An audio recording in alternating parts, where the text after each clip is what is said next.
우리에게 주신 하나님의 말씀은 이사야 31장 1절로부터 9절까지 말씀입니다.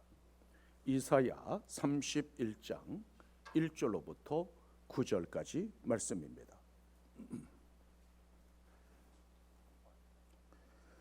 도움을 구하러 애굽으로 내려가는 자들은 화 있을진저 그들은 말을 의지하며 병거의 많음과 마병의 힘이 강함을 의지하고 이스라엘의 거룩하신 이를 앙무하지 아니하며 여호와를 구하지 아니하나니 여호와께서도 지혜로우신즉 재앙을 내릴 것이라. 그의 말씀들을 변하게 하지 아니하시고 일어나사 악행하는 자들의 집을 치시며 행악을 돕는 자들을 치시리니 애굽은 사람이요 신이 아니며 그들의 말들은 육체요 영이 아니라 여호와께서 그의 손을 펴시면 돕는 자도 넘어지며 도움을 받는 자도 엎드러져서 다 함께 멸망하리라. 여호와께서 이같이 내게 이르시되 큰 사자나 젊은 사자가 자기의 먹이를 움키고 으르렁거릴 때에 그것을 치려고 여러 목자를 불러 왔다 할지라도 그것이 그들의 소리로 말미암아 놀라지 아니할 것이요 그들이 떠들므로 말미암아 굴복하지 아니할 것이라. 이와 같이 나 만군의 여호와가 강림하여 시온산과 그 언덕에서 싸울 것이라. 새가 날개치며 그 새끼를 보호함같이 나 만군의 여호와가 예루살렘을 보호할 것이라. 그것을 호위하며 건지며 뛰어넘어 구원하리라 하셨느니라. 이스라엘 자손들아, 너희는 심히 거역하던 자에게로 돌아오라. 너희가 자기 손으로 만들어 범죄한 은우상 금우상을 그날에는 각 사람이 던져버릴 것이며 아수르는 칼에 엎드러질 것이나 사람의 칼로 말미암음이 아니겠고 칼에 삼켜질 것이나 사람의 칼로 말미암음이 아닐 것이며 그는 칼 앞에서 도망할 것이요 그의 장정들은 복역하는 자가 될 것이라. 그의 반석은 두려움으로 말미암아 물러가겠고 그의 고관들은 기치로 말미암아 놀라리라. 이는 여호와의 말씀이라. 여호와의 불은 시온에 있고 여호와의 풀무는 예루살렘에 있느니라. 오늘 우리에게 주신 하나님의 말씀입니다. 아르헨티나와 칠레 사이의 우스파타야 고개에는 안데스의 예수상이라는 동상이 서 있습니다. 아르헨티나와 칠레는 모두 스페인의 식민지였는데 독립을 위해서 연합작전을 하며 가까운 사이로 지냈습니다. 그런데 독립을 하면서 영토 문제 때문에 싸움이 벌어졌습니다.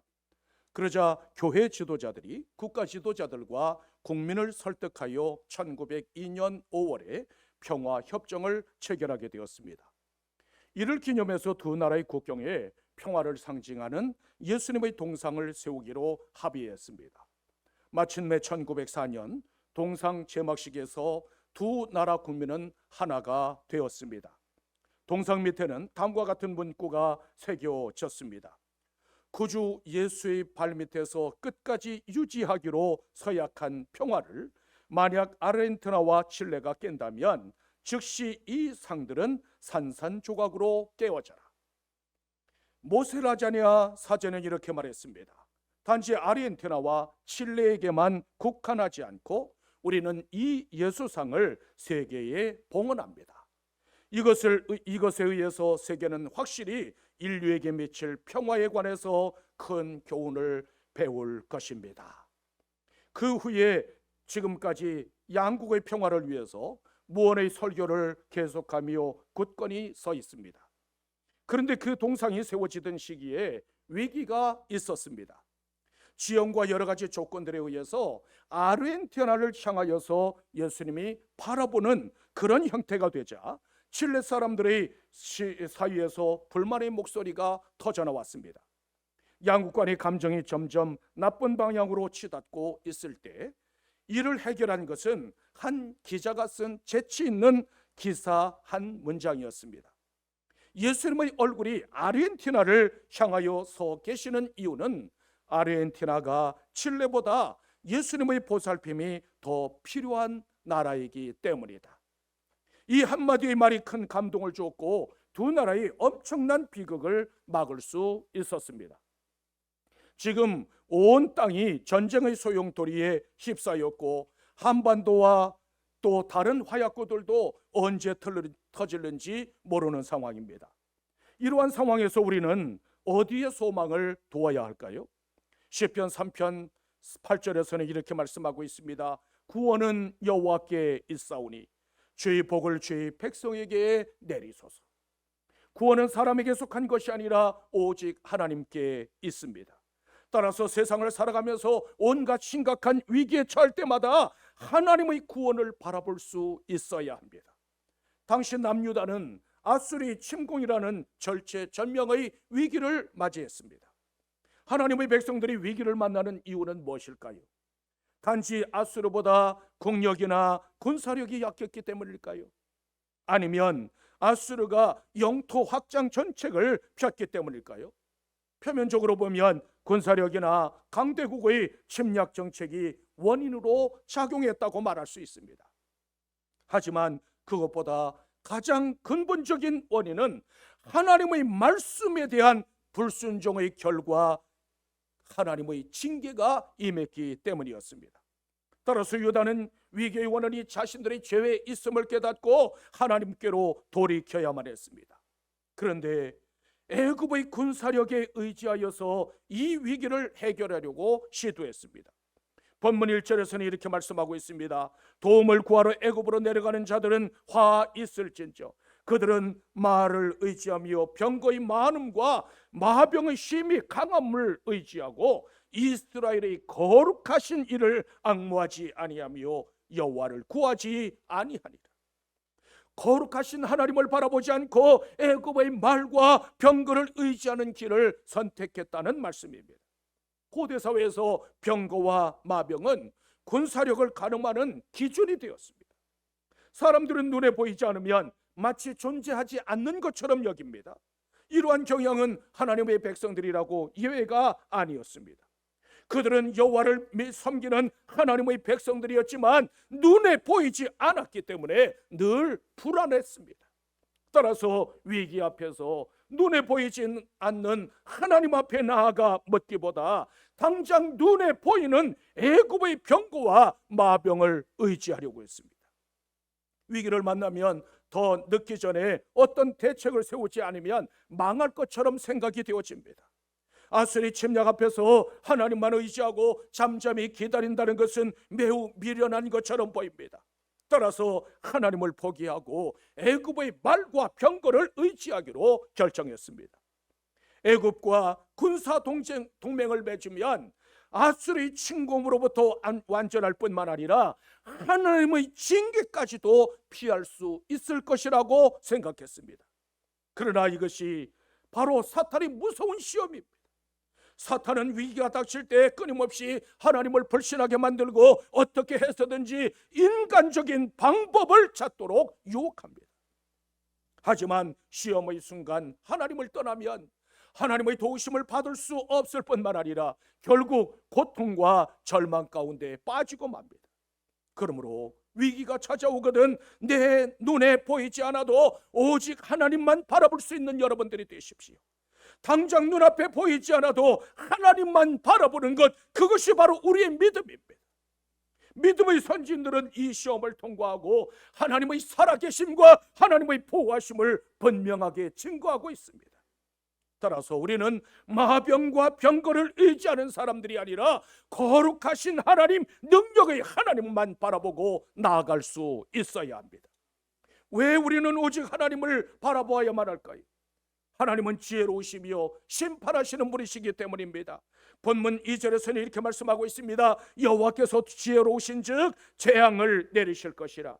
그의 말씀들을 변하게 하지 아니하시고 일어나사 악행하는 자들의 집을 치시며 행악을 돕는 자들을 치시리라. 상식적으로 생각해 보면 애굽과 군사동맹을 맺어서 하나님의 징계를 피하려고 시도한 유다 지도자들의 선택은 나름대로 지혜롭다고 말할 수 있습니다. 하지만 하나님은 유다 지도자들보다 더 지혜로우셔서 그들의 지혜를 파하고 재앙을 내리실 것이라고 말씀하고 있습니다. 하나님께서는 아수르를 통해서 징계하시기는 하셔도 멸망의 위기로까지 몰아넣으려고 하지는 않으셨습니다. 그러나 유다가 돌이키지 아니하고 애굽을 의지함으로 결국 멸망의 위기까지 내몰리고 말았습니다. 이처럼 하나님의 백성들이 인간적인 방법으로 징계를 피하려고 시도하면 그것은 자체가 교만이요 어리석은 행위입니다. 우리는 연약하고 허물도 많기 때문에 때로는 징계를 받아야 할 때가 있습니다. 그런데 인간적인 방법으로 피하려고 하면 정해진 것보다 더 강력한 징계로 우리의 교만을 꺾을 것입니다.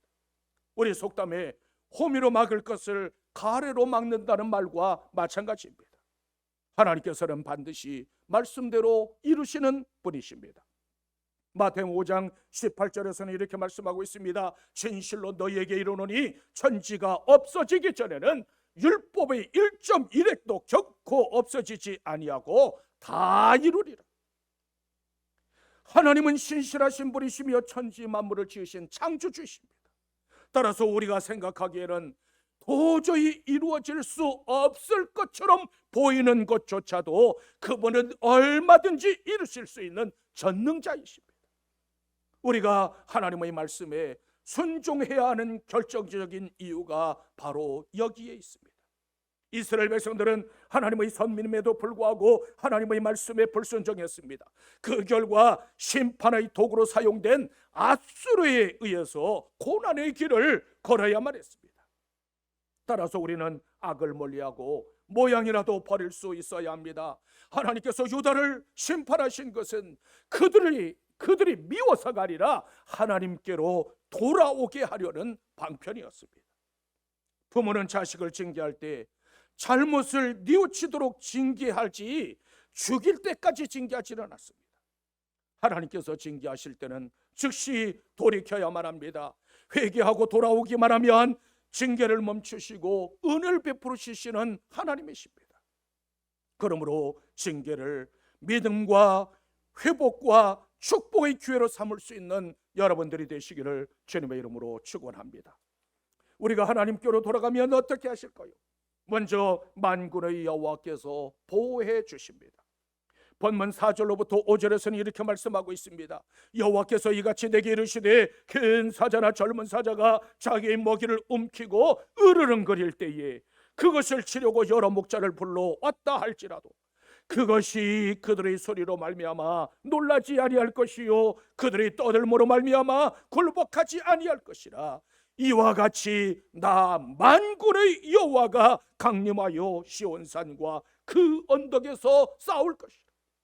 새가 날개치며 그 새끼를 보호함같이 나 만군의 여호와가 예루살렘을 보호할 것이라. 그들을 호위하며 건지며 뛰어넘어 구원하리라 하셨더니 먹이를 움켜쥔 사자와 자기의 새끼들이 있는 둥지를 지키는 어미새의 비유를 들고 있습니다. 사자의 비유는 아무리 많은 아수르 군대가 예루살렘을 포위할지라도 절대로 빼앗기지 않는다고 하는 말씀입니다. 그리고 새는 사자와 달리 매우 약한 동물이기는 하지만 새끼에 대한 사랑은 그 어떤 동물보다 강합니다. 따라서 뱀이나 다른 동물들이 새끼들이 있는 둥지를 노리면 날개를 치면서 필사적으로 대항합니다. 이처럼 자기 백성이자 자녀들이 둥지라고 할 수 있는 예루살렘에 대한 하나님의 사랑과 열심은 그와 같이 지극하십니다. 하나님께서는 무슨 일이 있더라도 자기 자녀들을 보호하시는 분이십니다. 신명기 32장 10절에서는 이렇게 말씀하고 있습니다. 여호와께서 그를 황무지에서 짐승이 부르짖는 광야에서 만나시고 호위하시며 보호하시며 자기의 눈동자같이 지키셨도다. 하나님의 백성이 황무지와 짐승이 울부짖는 광야를 지날 때 눈동자와 같이 보호하셨다고 하는 말씀입니다. 눈동자는 신체 부위가 한다고 해서 가장 예민하고 연약하면서도 중요한 것입니다. 따라서 하나님께서 한시도 마음을 넣지 않고 세심하게 돌보시고 보호하셨다는 말씀입니다. 우리가 가는 길도 험하고 거친 황무지와 광야와 같기는 마찬가지입니다. 전혀 예기치 못했던 일들이 찾아오기도 하고 도저히 극복할 수 없을 것 같은 공경이 때로는 찾아오기도 합니다. 그러나 내가 가는 그 길에 만군의 여호와 그분께서 나와 동행하고 있습니다. 만군의 여호와는 하늘의 천군 천사들을 대동하시고 거역하는 자들을 진멸시키시는 분이십니다. 따라서 만군의 여호와께서 함께 하시는 사람은 아무도 건드릴 수도 없고 하나님께로부터 빼앗아갈 자도 없습니다. 하나님께서는 우리를 버리지 아니하시고 떠나지 않겠다고 약속하셨습니다. 그러므로 어떤 형편이나 어떤 상황에 있든지 하나님께서 나와 동행하심을 믿고 두려워하거나 염려하지 마십시오. 당시 예루살렘은 아수르 군대 수십만 명에게 겹겹이 포위되었습니다. 누가 보더라도 예루살렘의 함락은 시간 문제처럼 보였습니다. 그러나 아수르 군대는 화살 한 번 제대로 쏘아보지 못한 채 하나님의 사자에 의해서 멸절당하고 말았습니다. 이처럼 하나님께서 보호하시면 어떤 위기 앞에서도 안전할 수 있습니다. 만군의 여호와 하나님께서 함께 하시면 누구도 우리를 보호하시는 하나님의 사랑에서 끊을 수 없습니다. 우리가 이 세상을 이길 수 있는 가장 강력한 무기는 하나님의 사랑, 그리스도의 사랑입니다. 로마서 8장 37절에서는 이렇게 말씀하고 있습니다. 그러나 이 모든 일에 우리를 사랑하시는 이로 말미암아 우리가 넉넉히 이기렵니다. 우리는 우리를 향한 그리스도의 사랑을 힘입어 얼마든지 이길 수 있습니다. 사람은 누구를 만나느냐에 따라서 그 인생이 달라집니다. 여러분들은 무엇을 인생의 힘과 무기로 삼고 살아가고 계십니까? 오직 그리스도의 사랑, 하나님의 사랑을 내 인생의 힘과 무기와 방패로 삼을 수 있는 여러분들이 되시기를 주님의 이름으로 축원합니다. 또한 우리가 하나님께로 돌아가 회개하면 회복의 은총을 베풀어 주십니다. 본문 6절에서는 이렇게 말씀하고 있습니다. 이스라엘 자손들아 너희는 심히 거역하던 자에게로 돌아오라. 하나님을 배반하고 불순종한 유다를 향하여 회개할 것을 촉구하시는 말씀입니다. 이처럼 회복과 구원의 은총을 받으려면 반드시 회개가 선행되어야만 합니다.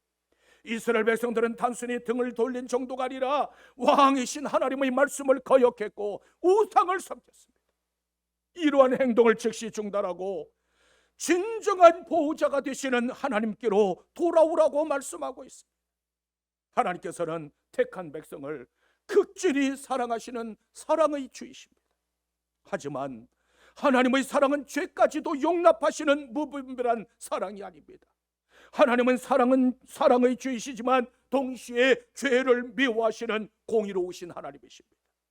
그러므로 죄로 말미암아 징계에 처한 자는 죄의 문제를 해결하지 않고서는 회복과 구원의 은총을 덧입을 수 없습니다. 예루살렘이 어떻게 구원의 은총을 덧입을 수 있었을까요?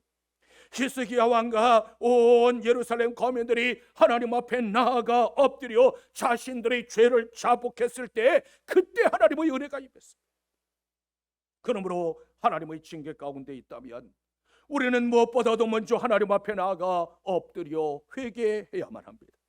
요한일서 1장 9절에서는 이렇게 말씀하고 있습니다. 만일 우리가 우리 죄를 자백하면 그는 미쁘시고 의로우사 우리 죄를 사하시며 우리를 모든 불의에서 깨끗하게 하실 것이라.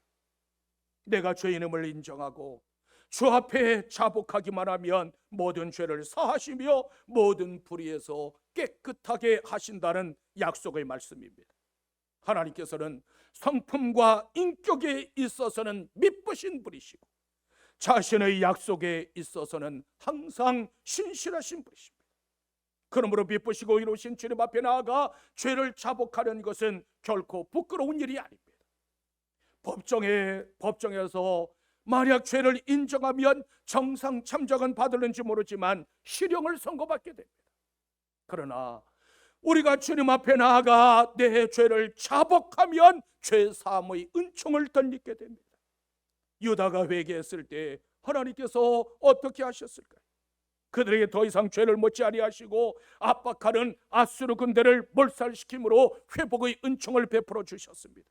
본문 8절에서는 그 사실을 이렇게 말씀하고 있습니다. 아수르는 칼에 엎드려질 것이라 사람의 칼로 말미암음이 아니겠고, 칼에 삼켜질 것이나 사람의 칼로 말미암음이 아닐 것이며, 그는 칼 앞에서 도망할 것이요 그의 장정들은 복역하는 자가 될 것이라.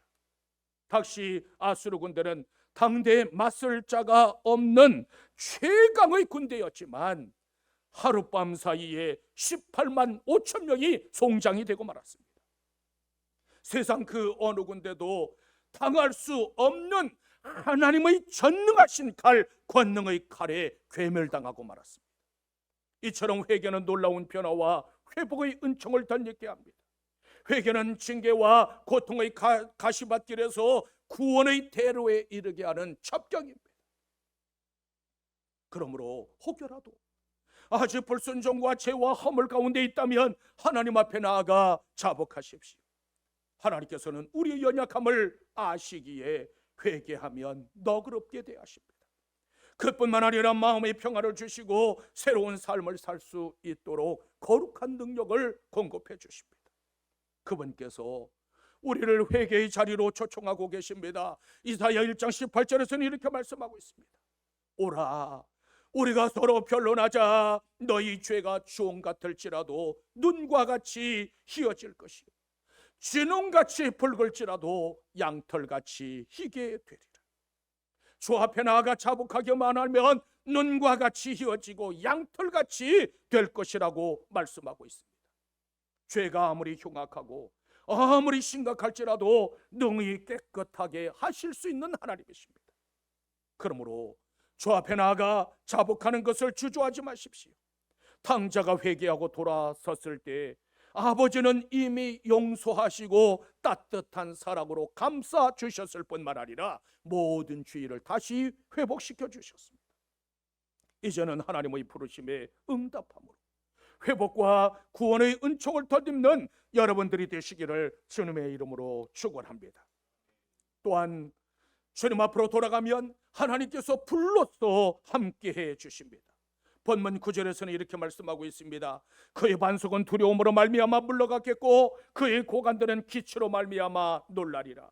이는 여호와의 말씀이라. 여호와의 불은 시온에 있고 여호와의 풀무는 예루살렘에 있느니라. 하나님께서 불로써 하나님의 백성들과 함께 하신다는 약속의 말씀입니다. 하나님께서 불로써 함께 하신다는 말씀의 의미는 과연 무엇일까요? 불의 가장 큰 속성은 무엇이든지 태우는 데 있습니다. 더러운 것이 있으면 불살라버리면 그만입니다. 또한 광석에서 불순물을 제거하고 순수한 금속을 얻을 때도 그때도 역시 불이 사용되어집니다. 마찬가지로 하나님께서는 불로써 자기 백성들 가운데 함께 하심으로 그들 가운데 있는 더러운 죄악들을 불사르시는 분이십니다. 동시에 불로써 그들을 연단하여 죄로부터 분리된 거룩한 자로 살게 하십니다. 하나님께서 유다를 징계하신 것은 그들을 불로써 연단하셔서 거룩한 백성으로 세우시는 과정이었습니다. 베드로전서 4장 12절에서는 이렇게 말씀하고 있습니다. 사랑하는 자들아, 너희를 연단하려고 오는 불시험을 이상한 일 당하는 것 같이 이상히 여기지 마라. 베드로 사도는 성도들이 이 땅에서 당하는 각종 시험과 고난을 가리켜서 불시험이라고 했습니다. 불시험이 다가올 때면 어째서 나에게 이런 일이 일어나는가 의아하게 여기게 되고 당황할 수밖에 없습니다. 그런데 하나님의 말씀은 그것을 이상하게 여기지 말라고 말씀하고 있습니다. 그리스도인 제자인 우리가 이 세상으로부터 고난을 당하는 것은 너무나 당연한 일입니다. 고난이 없다면 오히려 그것이 이상한 일입니다. 그러므로 불시험이 오거든 큰 믿음으로 이겨내므로 연단과 하나님의 영광을 드러낼 수 있는 여러분들이 되십시오. 아울러 하나님께서 불러서 계시다고 하는 이 말씀은 참 소망이 되신다는 말씀입니다. 불의 또 하나의 중요한 기능은 빛으로서의 기능입니다. 그런데 이 빛은 소망을 상징하고 있습니다. 따라서 하나님께서 자기 백성들 가운데 불로서 함께 계심으로 소망의 빛이 되셨습니다. 이스라엘 백성들은 하나님께로 돌아섰을 때 구원의 소망을 찾았습니다. 그리고 불로서 계신다고 하는 것은 그들의 참된 보호자가 되신다는 말씀입니다. 불 가운데로 들어오는 것은 모든 것을 태워버립니다. 그러므로 하나님께서 불로서 자기 백성들과 함께 계신다는 것은 대적들로부터 지키시고 보호하신다는 말씀입니다. 아수르는 하나님께서 불로서 자기 백성들 가운데 함께 계신다는 사실을 알지 못했습니다. 따라서 예루살렘을 포위하고 불나방처럼 달려들었지만 그 결과 하나님의 불에 모두 타버리고 말았습니다. 하나님께서 불로서 함께 하시는 사람들을 건드리면 이와 같은 심판을 받게 됩니다. 따라서 하나님께서 불로서 함께 하시는 것보다 더 큰 은혜와 축복은 없습니다. 하나님께서 불로서 함께 하시기에 우리는 거룩한 하나님의 백성이 될 수 있고 구원의 소망을 갖게 되었습니다. 그러므로 거룩한 자로 당당하게 서서 승리하는 삶을 살아갈 수 있는 여러분들이 되시기를 주님의 이름으로 축원합니다. 한 선비가 제자와 함께 길을 걷고 있었습니다. 길가에 물풀의 나무가 한 그루 서 있었는데 그 나무를 보더니 이 스승이 공손히 두 손을 모으고 허리를 굽혀 3번씩이나 절을 했습니다. 제자가 하도 이상해서 물었습니다. 선생님, 도대체 누구에게 절을 하셨습니까? 저 나무에게 절을 한 것이지. 아니, 왜 나무에게 절을 하십니까? 저 물풀의 나무는 나에게 가장 큰 영향을 미친 스승이거든. 아니, 선생님이 도대체 무슨 말씀을 하시는지 모르겠습니다. 그러자 스승이 예전에 있었던 이야기를 했습니다. 내가 어렸을 때는 망나니처럼 살았었어. 그런데 어느 날 아버지가 이 나무를 꺾어서 회초리를 만들더니 종아리에 피가 나도록 때렸었지. 나는 그때 아버지를 원망했지만 이 나무 때문에 바로 살게 되었어. 그래서 이 나무만 보면 그 생각이 떠올라서 절을 한 거야. 하나님의 백성인 우리도 하나님의 뜻을 거스를 때가 있습니다. 그때 주어지는 징계는 자녀들을 돌아오게 하고 거룩한 백성으로 살게 하시리는 영광이 그 연단의 과정입니다. 하지만 징계를 당한 후에 돌이키는 것은 매우 어리석습니다. 지금 온 세상이 전쟁으로 불바다가 되고 있습니다. 이제 남은 화약고는 대만과 이 한반도만 남았습니다. 2군데만 남고 다 터졌습니다. 여러분이 이 상황에서 하나님의 백성들인 우리가 할 일은 무엇일까요? 우리도 애굽으로 달려가야 될까요? 우리도 사람들의 방법을 찾아야 될까요? 우리는 오직 하나님께로 돌아가야 합니다. 하나님의 백성들은 물러거니와 이 나라와 이 백성이 하나님 앞에 나아가 주여 이 백성을 도우소서, 주여 이 백성을 구원하소서. 그것이 우리의 기도여야 합니다. 징계는 저주가 아니라 감사의 조건이 될 때가 있습니다. 그러므로 혹여 하나님의 징계가 임하거든 주저하지 말고 하나님의 존전에 나아가 돌이키십시오. 하나님은 거룩하시며 언약에 신실하신 분이십니다. 따라서 하나님의 자녀인 우리도 거룩하고 신실하시기를 원하십니다. 그뿐만 아니라 우리를 지키시고 보호하시되 둥지를 지키는 어미새처럼 보호하십니다. 그러므로 언제나 불로써 나와 함께 하시는 하나님만 의지함으로 넉넉히 이기고 나아갈 수 있는 여러분들이 되시기를 주님의 이름으로 축원합니다.